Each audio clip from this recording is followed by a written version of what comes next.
And good evening, everyone. Once again, you are tuned in to WTOC The News Now on a number of platforms, including Twitter, Facebook, Amazon Fire, and Roku. Of course, many of you also watching on our website, WTOC.com, and the WTOC News app. For the next few minutes, I'm going to fill you in on some of the bigger stories we've been covering throughout the day today. Also give you a preview of what's coming up tonight on The News at 11. So let's get started.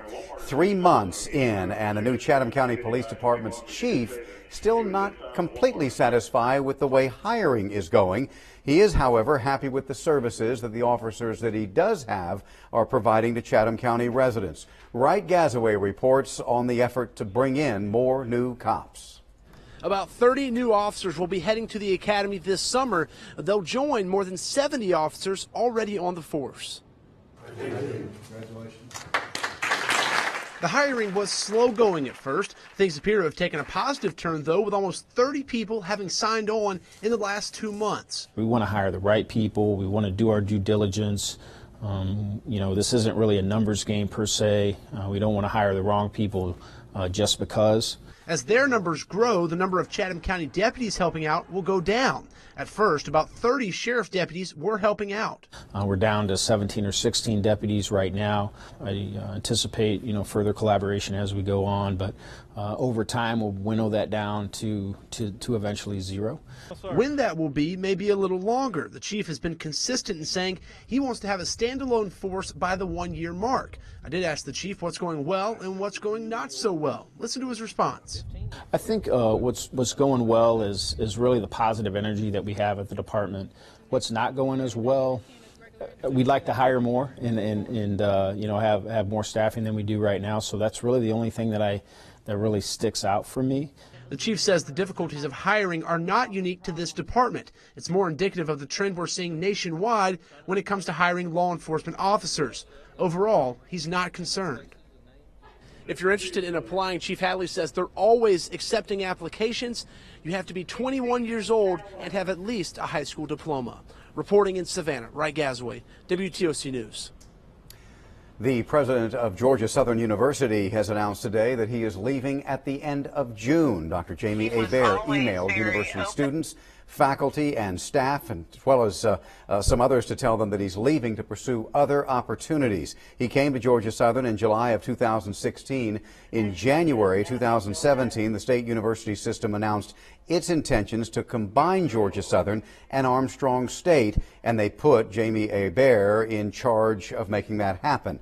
Alumni leaders who recommended him for the job feel he's presided over a very difficult situation.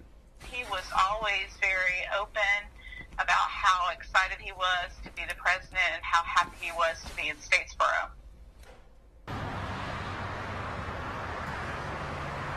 We have Dr. Hebert's complete statement on our website from the university chancellor about the interim president and plans for a search for a new president at Georgia Southern. The Buford County School District will soon start its search for its next superintendent. This comes after the Board of Education and the current superintendent agreed that the separation between the two was probably going to be best for the future of the Buford School District. Our Jarvis Robertson spoke with both sides on the issue, as well as about the superintendent's controversial tenure. Dr. Jeffrey Moss has been with the Buford County School District for 5 years. He says it's time that the attention be redirected back to students.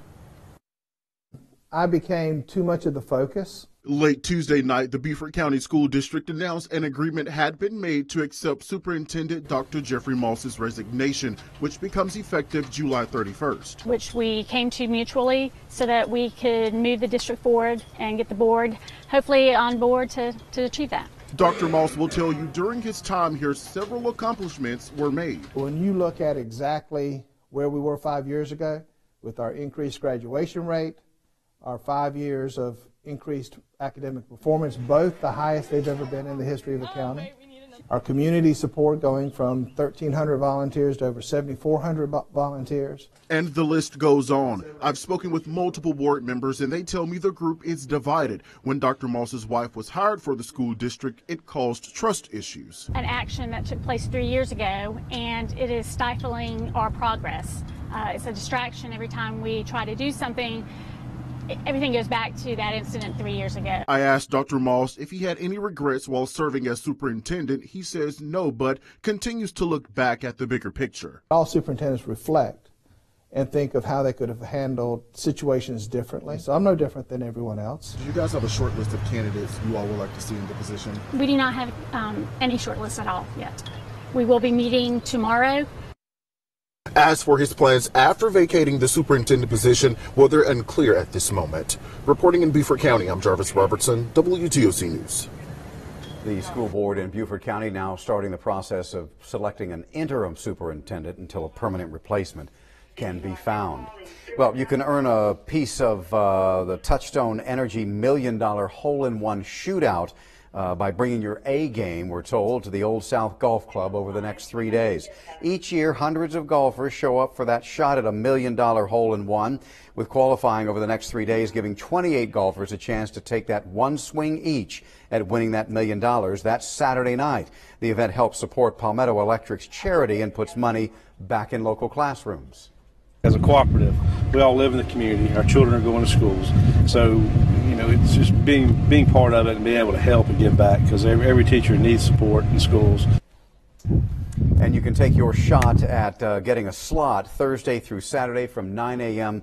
until 7 p.m. It's $1 a ball or $10 for a bag of 12 balls. It's a lot of money.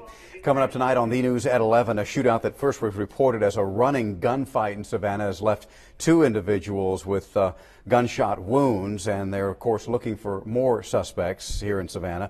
Our Danielle Lewan has the latest on the police investigation into that shooting coming up tonight.